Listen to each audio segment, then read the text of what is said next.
we use social media. It's not just about the platforms themselves. To the preservation of the national unity and democratic stability. Water is life, water is an essential service that we serve to carry out the residents. Local communities are not only vital to the growth of society, but they also form the bedrock of humanitarian development.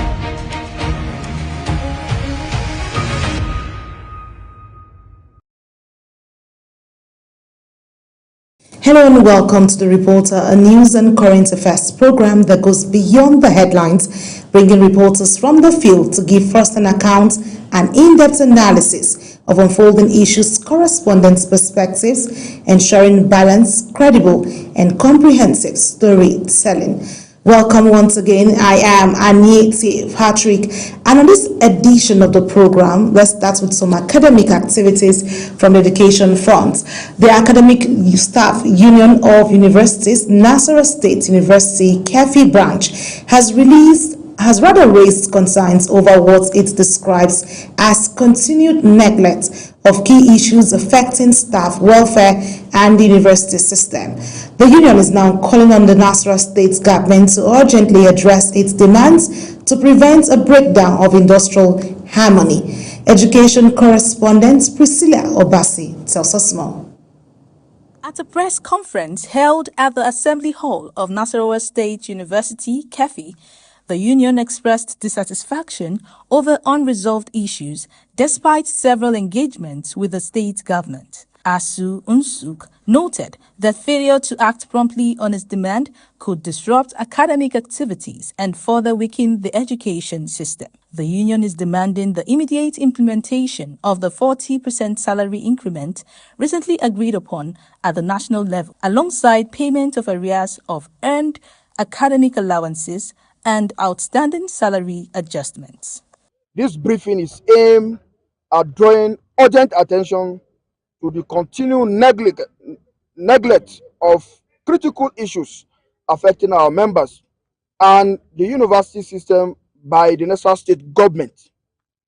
Despite several engagements and appeals, these issues remain unresolved, thereby threatening industrial harmony within the university. Other demands include adequate funding of the university, implementation of professorial allowances, payment of minimum wage arrears, and the domestication of the contributory pension scheme. Asu Unsuk also called for the regular constitution of visitation panel to ensure accountability as well as improved welfare for retired professors. The union warned that continued inaction could lead to a decline in quality education, increased brain drain, and disruption of academic programs. ASU Unsuk remained committed to dialogue and constructive engagement. However, the patience of our members is not infinite. We therefore urge the Nasarawa State government to act decisively and responsibly in resolving these issues without further delay. Failure to do so will leave the union with no option but to take all lawful steps necessary to protect the interests of its members and preserve the integrity of the university system. While reaffirming its commitments to dialogue, the union says it may be forced to take lawful steps if its demands are not addressed. Priscilla Obasi, Global TV News. There where we see a whole lot of concerns being raised there. We'll be joined shortly by our education correspondent to bring us details on what it will look like if they actually go on that strike. Let's go to some security matters. The Commissioner of Police, Federal Capital Territory Police, CP Sanusi Ahmed, has called for stricter internal checks within the Police Community Relations Committee. He made the call when the National Chairman of the Police Community Relations Committee, Mogaji Ibrahim, led a delegation on a courtesy visit to him in command in Abuja. He urged its leadership to thoroughly vet members before issuing identity cards to safeguard credibility and strengthen public trust. Samuel Odi tells us more. The high-level engagement brought together key PCRC officials and senior officers of the FCT Police Command with a shared focus on reinforcing collaboration between the police and the communities they serve. The Commissioner of Police FCT, CP Sanusi Ahmed, applauds the PCRC's contribution to community policing, but emphasized the need for accountability within its ranks. He cautioned that proper screening of members is essential to maintaining integrity and preventing abuse of the community's identity. The police commissioner reaffirmed commitment to intelligence-led policing and protection of lives and property, urging residents to stay vigilant, share credible information with security agencies. Concern, we are going to relate with those that are recognized by your executives. That's where we stand. That's where we continue to stand. And not only in the FCT command, but this will be applicable to the whole 36 state commands. Because we don't want any division, we don't want any crack within the PCRC, because it will affect us. Earlier in his remark, the PCRC National Chairman Mogaji Ibrahim underscored the importance of citizens' participation in effective policing, describing the committee as a crucial link in bridging the gap between law enforcement and the public. He stressed that sustainable security can only be achieved through trust, cooperation, and active community involvement. Here to identify as the PCRC, to play our role, because the issue of security is beyond what we are going to left in the hand of the government or security agencies alone. The police committee, PCRC, National Headquarters, we are here to show our support with 250 liters of fuel. The visit highlights the ongoing effort to deepen police-community relations as stakeholders push for stronger partnership to enhance safety and security across the Federal Capital Territory. Samuel Odi, Global Television News.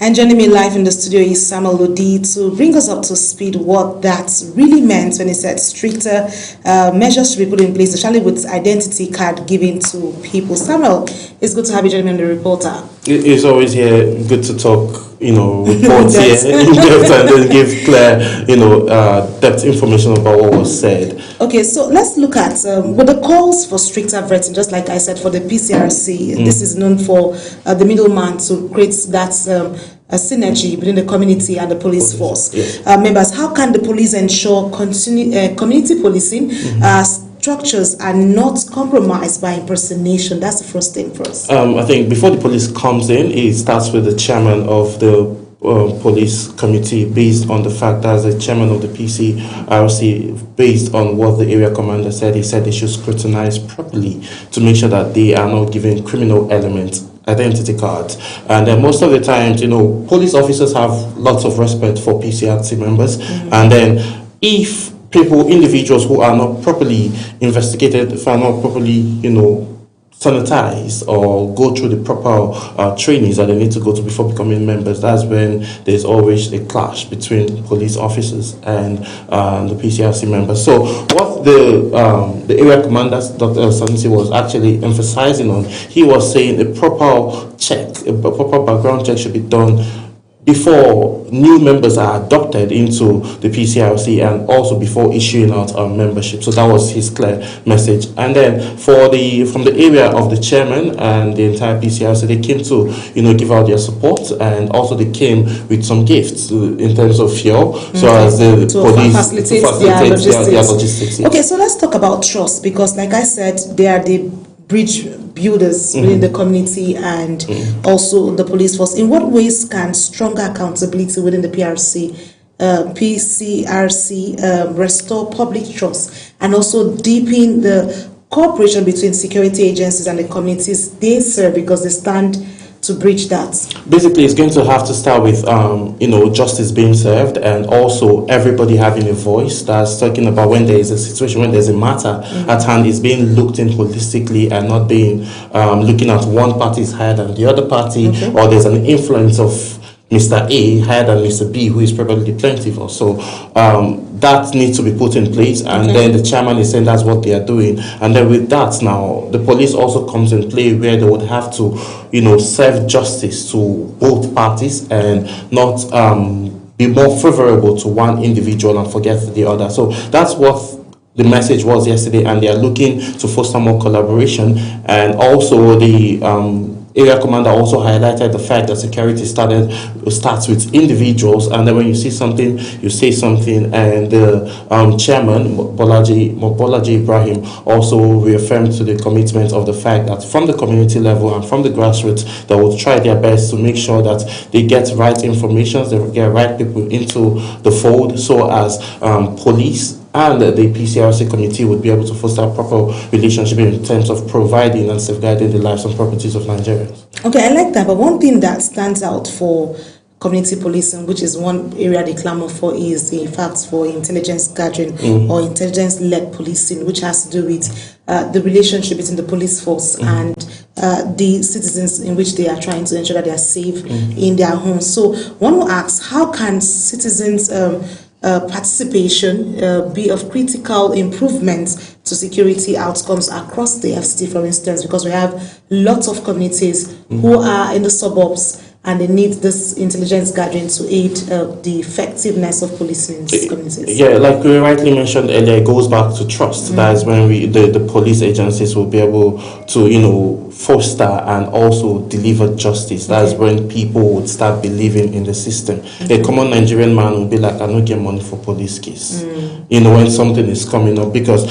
sometimes it's not all about the money. Sometimes it's about the fact that, okay, I trust this institution to deliver justice, and not minding my social background, my social background or class. And then the area commander, Sanusi, says they are working towards that and improving those aspects. And again, for the angles of individuals and the community, that's talking about the PCRC now, a lot of sanitization needs to be done within the system, a lot of public awareness needs to be done, because not everybody actually knows what PCRC stands for. So they are looking to create more awareness. They are looking to sanitize communities so as to believe in the system that violence does not always solve the problem. Having conversations and also taking the matter to the appropriate body, to the appropriate channel, that is what is actually going to help to solve things amicably without having hiccups. Amazing.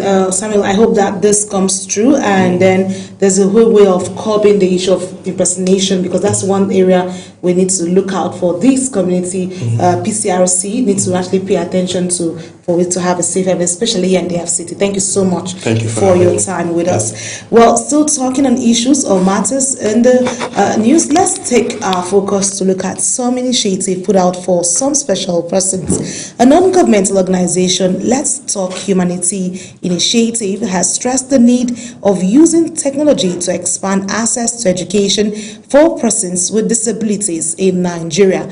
The founder of the initiative, Fatima Ganduje Ajimobi, at an event in Abuja organized by the initiative to unveil a documentary showcasing a decade of impact in promoting inclusion, as well as mark its 10-year anniversary. Mukhtar Qasim tells us more. The event brought together policymakers, advocates, and stakeholders to reflect on 10 years of humanitarian work with the screening of a documentary titled Seen, Heard, and Included, which captures the journey, impact, and evolution of the initiative over the past decade. Blind using computer is unimaginable. Through the impact of the ICT facility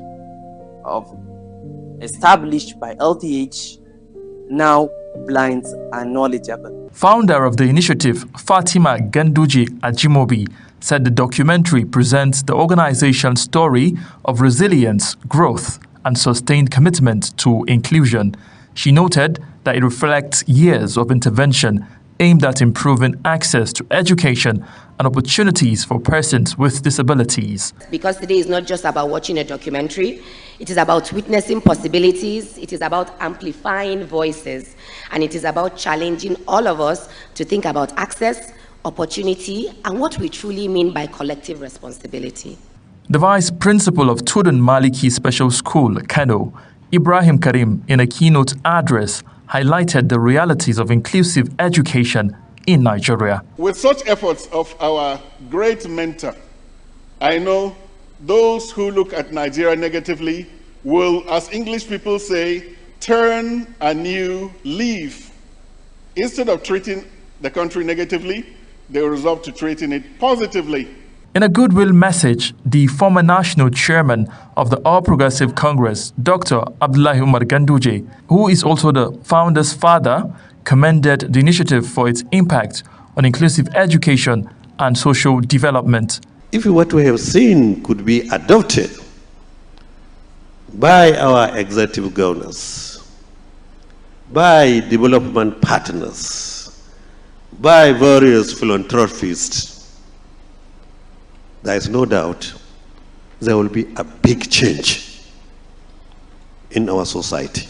Other dignitaries who delivered goodwill messages include Minister of Humanitarian Affairs and Poverty Reduction, Dr. Bernard Doro, Representative of the Minister of State, FCT, Mejida Adamu, Chairman, Nigeria in Diaspora Commission, Abike Dabiri, among others.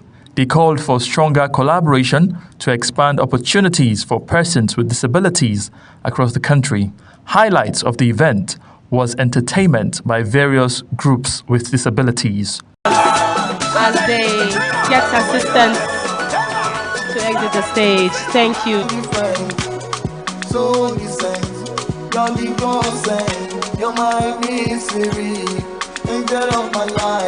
As Let's Talk Humanity marks a decade of impact, stakeholders emphasize the need to shift from celebration to scaling solutions for greater inclusion. Mukhtar Kasim, reporting for Global TV News.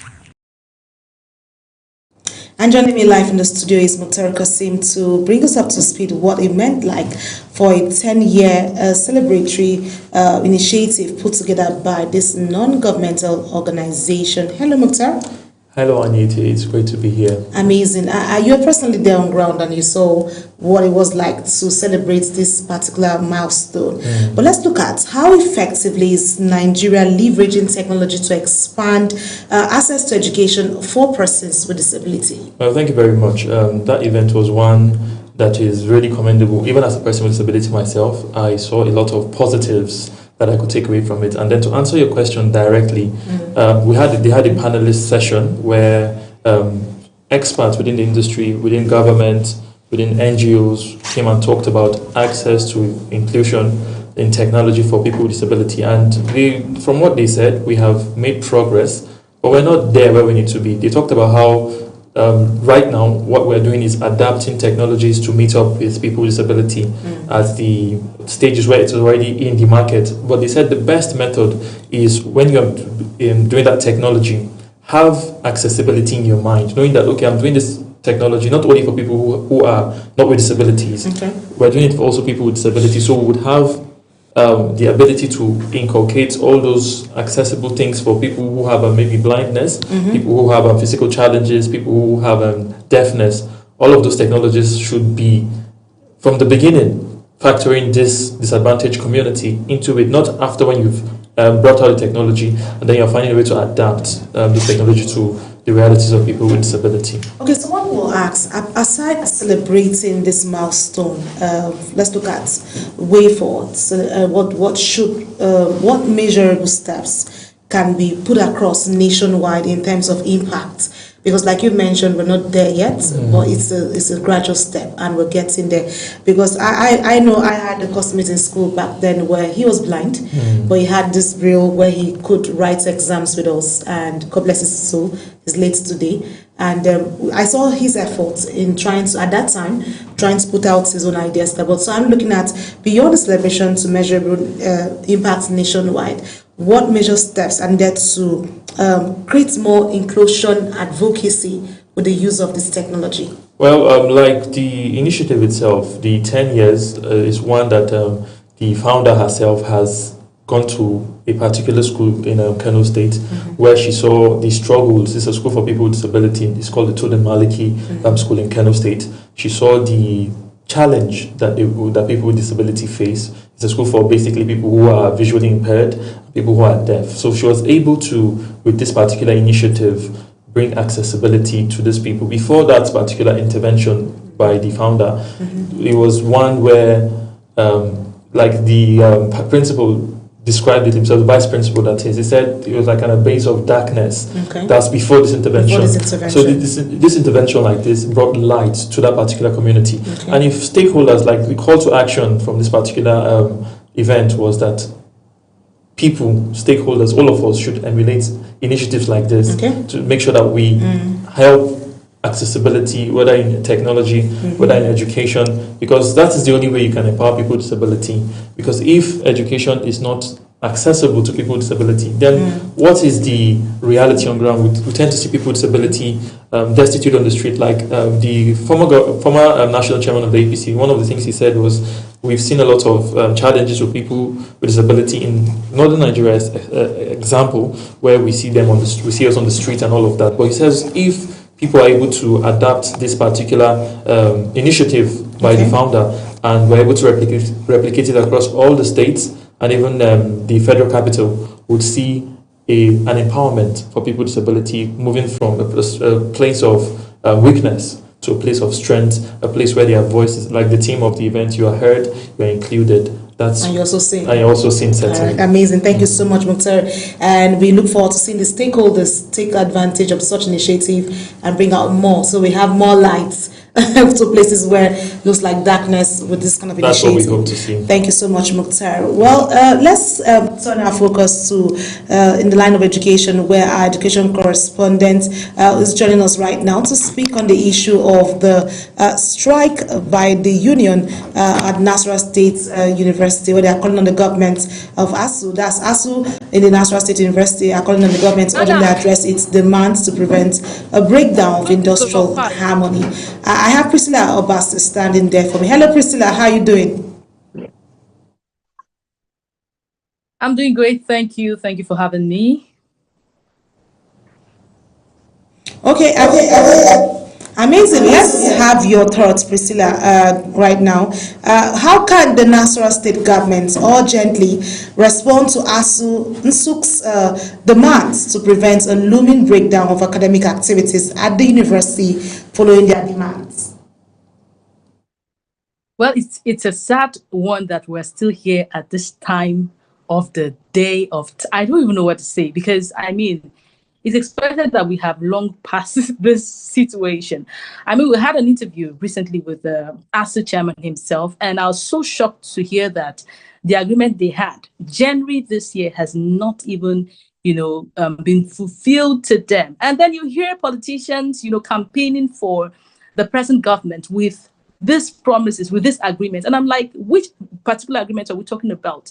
These lecturers have not been compensated. I mean, you have written on paper that you have given them their, whatever it is that, they have, demanded from you. And up till now, it is still an agreement. It is still something that is not yet translated to the reality of their demand. So it's sad that we're still talking about ASU when politicians are using ASU to campaign. I've heard them talk about ASU. I've heard them put education sector at the forefront of their campaigns, and to find out that they have not fulfilled their promise up till date, it's a sad reality. They're not asking for too much. If we keep neglecting our educational sector, if we keep, keeping it aside, if we keep treating it as if it's not so important, I don't know where we hope to get to as a nation, because education should be the bedrock. It should be the foundation. It should not be as much as important as health is. I mean, education, the educational sector raises, the lives of our doctors and even our politicians that we have today. So I don't know why we're still talking about paying lecturers that give a sense of purpose to every citizen in Nigeria. I am really disappointed, if you ask me, to say the least. Could this continued delays in addressing the ASU Nsuk's grievances trigger industrial action? And what would be the broader impact on the academic calendar and students? Because, of course, like you said, you felt to have gone past this particular stage, but we're worried. How will this impact the academic calendar and students? Of course, I know you're part of that system there, so talk to us about it. Well, it's the same old story. We'll still keep hearing, academic lag in our academic calendar. We'll still keep hearing the fact that students have to go on strike or lecturers have to go on strike. We'll still keep hearing of the delay in the education sector. And it's sad. It is really sad to think of the fact that these politicians are using this to campaign, I don't even know what to make sense of, really, because how can we, maybe it still boils down to the fact that they don't have their students or their children, go through this same system. Because if they do, they would act better. They would see to it that their children go through this 4 years of university and graduate at the time they should graduate. We have had people sit in school for a course of 4 years. They get to spend 7-8 years. The delay. People are planning their lives, having their whole lives figured out, planning it, and then you go into school and see a different reality. It's sad that you cannot even have a good roadmap for your future as a Nigerian. It's so sad that you're not in control of your timing to an extent. I know we don't have it all to an extent. We can't, we're not in control of it, but to an extent we should be able to plan and see that our plans actualize. But welcome to Nigeria, where the educational system plans for you. We keep going through that same cycle, and I just am disappointed. I don't know when this is going to end. I don't know if we'll ever have this behind us. I really don't know. Because Priscilla, thank you so much, because like you said, it's going to be a cycle back and forth, and there's nothing. We just hope, let me not use the word nothing. We hope this gets to a system or a standpoint where we never have to go back to this cycle back and forth. Thank you so much for your time, Priscilla Obasi, for bringing us up to speed on that particular report. Well, it's an amazing time here on The Reporter, where you feel the pulse of our reporters on the field, giving you first-hand information and in-depth breakdown to all these issues raised from the field. And that brings us to the size of the program. The Reporter, thank you for being a part of the program. Just a quick reminder that Global TV is on DSTV channel 365 and Star Times channel 276. Kindly follow us across all social media platforms now showing on your screen using @Global TV NG. I am Anieti Patrick. Thank you for watching.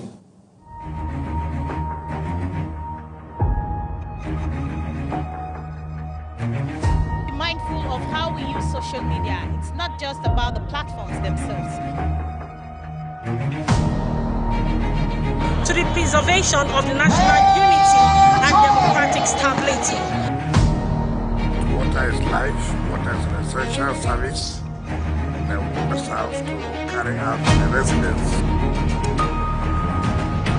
Local communities are not only vital to the growth of society, but they also form the bedrock of humanitarian development.